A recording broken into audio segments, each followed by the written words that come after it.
wabarakatuh. Perkenalkan, nama saya Muhammad Abar Kabani dengan NIM 19931142084 dari kelas SDMB. Dan di sini saya akan menjelaskan salah satu dampak perubahan dalam bidang ekonomi, bisnis, budaya, politik, pemerintahan, dan kemanusiaan pada studi kasus konflik antara Rusia dan Ukraina. Nah, di sini saya akan mengambil salah satunya saja, karena kalau kita mengambil semuanya itu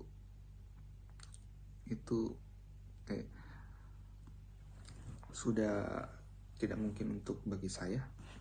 Dan langsung saya akan mengambil salah satunya, yaitu di bidang pemerintahan. Alasan kenapa Rusia menolak keras Ukraina gabung ke NATO, karena Rusia sudah sejak lama menolak Ukraina bergabung ke dalam NATO.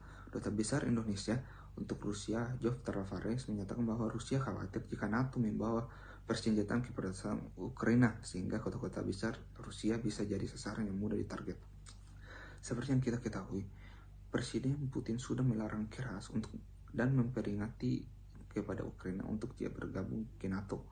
Karena ketakutan dari Presiden Putin itu sendiri, dia takut kalau Ukraina gabung ke NATO, karena perbatasan antara Rusia dan NATO itu berada di wilayah Ukraina. Jadi secara tidak langsung ketika Ukraina gabung ke NATO, itu bisa jadi Rusia langsung berbatasan dengan wilayah NATO. Dan ketakutan Presiden Putin yang lain itu, dia takut kalau sekutu dari NATO itu, yaitu AS, itu membangun pangkalan militer di wilayah Ukraina itu bisa menjadi ancaman besar bagi sistem pemerintahan yang ada di Rusia, teman-teman. Dan untuk itu Rusia juga pergi menginvasi secara besar-besaran karena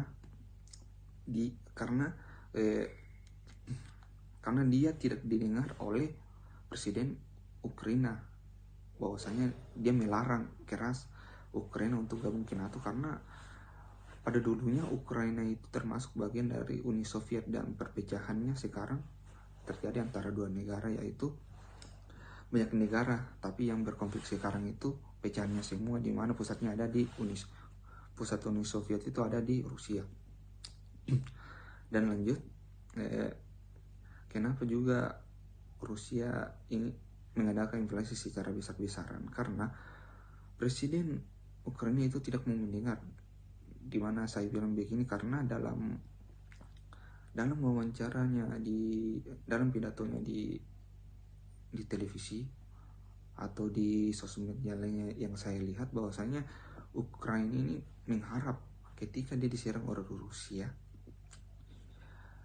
anggota-anggota dari NATO itu membantu untuk berhadapan dengan Rusia. Tapi nyatanya dalam pidatonya itu, bahwasanya dia mengatakan kami melawan Rusia sendirian, dan negara-negara NATO yang ada di NATO itu tidak membantu pada saat itu. Dan sekarang yang sampai sekarang yang saya amati di perang antara Ukraina dan Rusia itu, di mana negara-negara NATO sudah mengirim pasukan dan persenjataannya, dan itu mungkin bisa memicu perang ketiga. Ya, mungkin sekian yang saya sampaikan. Sekian dari saya, kurang lebihnya mohon dimaafkan, karena saya juga adalah manusia biasa yang tak luput dari kesalahan, dan saya juga hanya manusia biasa. Untuk itu saya akhiri dengan Assalamualaikum warahmatullahi wabarakatuh.